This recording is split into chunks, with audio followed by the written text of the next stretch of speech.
नमस्कार, इस समय मैं हूँ मुंगेर में। मुंगेर विधानसभा क्षेत्र से यहाँ बीजेपी के विधानसभा कैंडिडेट के प्रचार के लिए बीजेपी के दिग्गज नेता आ रहे हैं हमारे साथ। लेकिन स्थानीय सांसद ललन सिंह हैं जो एनडीए के उम्मीदवार के जीत के लिए पूरा जोर लगा रहे हैं। ललन सिंह जी, आपका बहुत बहुत स्वागत है नवभारत टाइम्स ऑनलाइन पे। बहुत धन्यवाद। उम्मीद कैसी है इस बार? उम्मीद तो आपको कहाँ दिख रहा है। उम्मीद तो है कि 2/3 बहुमत 200 का आंकड़ा पार करेगा राष्ट्रीय जनतांत्रिक गठबंधन बिहार में।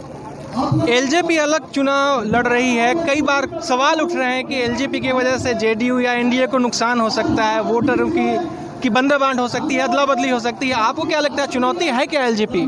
देखिए, कोई भी राजनीतिक दल चुनाव लड़ने के लिए जब चुनाव होता है स्वतंत्र होता है। वो भी चुनाव लड़ रहे हैं, बहुत अच्छा है, चुनाव लड़ें।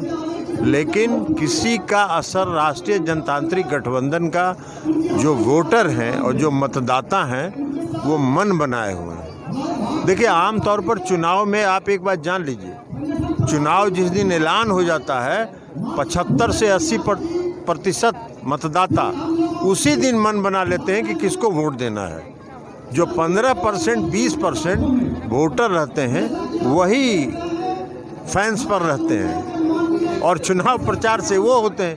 तो देश में आदरणीय प्रधानमंत्री नरेंद्र मोदी जी का नेतृत्व है, जिन्होंने देश को विकसित राष्ट्र बनाने की दिशा में कदम उठाया है। बिहार में मुख्यमंत्री नीतीश कुमार जी का नेतृत्व है, जिन्होंने 15 वर्षों तक बिहार के लोगों की सेवा की है, बिहार में विकास की लंबी लकीर खींची है।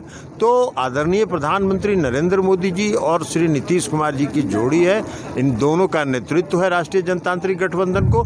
2/3 बहुमत से हम लोग सरकार बिहार में बनाएंगे।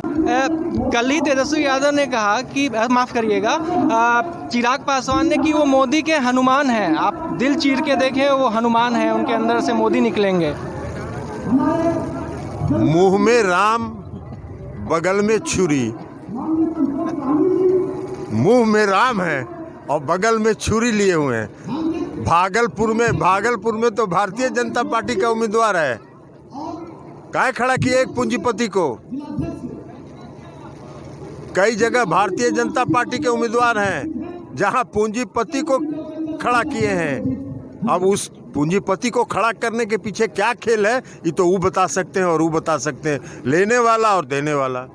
अब आगे पूछते हैं, महागठबंधन की चुनौती कितनी है? तेजस्वी यादव लगातार नीतीश सरकार पे, सेंट्रल गवर्नमेंट पे हमला करती रही है तेजस्वी यादव लगातार। आपको लगता है कि मुंगेर जो आपका कंस्टिट्यूएंसी है, यहाँ पे महागठबंधन खासतौर पे जो उनका कोर वोटर है, आपकी पार्टी को या आपके गठबंधन को नुकसान पहुंचा सकती है? महागठबंधन का जो नेतृत्व है ना, उसको कोई ज्ञान नहीं है, न बिहार के इतिहास, भूगोल, यहाँ की जो वास्तविक सच्चाई, किसी चीज़ से उनको मतलब नहीं है। तेजस्वी प्रसाद यादव हवा में है, हवा में जैसे उड़ता रहता है ना, फट से नीचे गिर जाता है। चुनाव के बाद देख लीजिएगा, ऐसा गिरेंगे कि 2010 की पुनरावृत्ति होगी। 2010 की पुनरावृत्ति होगी। इस बार के चुनाव में लालू यादव भी नहीं है। उससे लगता है कि एनडीए को काफ़ी फायदा होगा, या लालू यादव होने ना होने से आपको कोई फर्क नहीं पड़ता?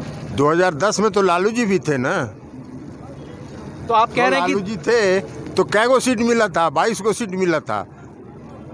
तो आप इस बार 200 से ज़्यादा सीट ला रहे हैं, आपको ये पूरा भरोसा है? गणित कैसे है, किस तरह का आंकड़ा है जो आप इसको पूरा करेंगे? कितना बार भरोसा आपको बताएं? राष्ट्रीय जनतांत्रिक गठबंधन के पास वोट इतना वोट है कि वो पता चलेगा एटीएम जो बटन दबाने के बाद ईवीएम जब खुलेगा तो पता चल जाएगा आपको कि एनडीए को कितना वोट है।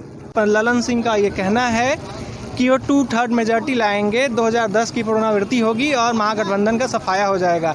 ये सारी चीज़ें तो तय होंगी 10 को, जब रिजल्ट सामने आएगा।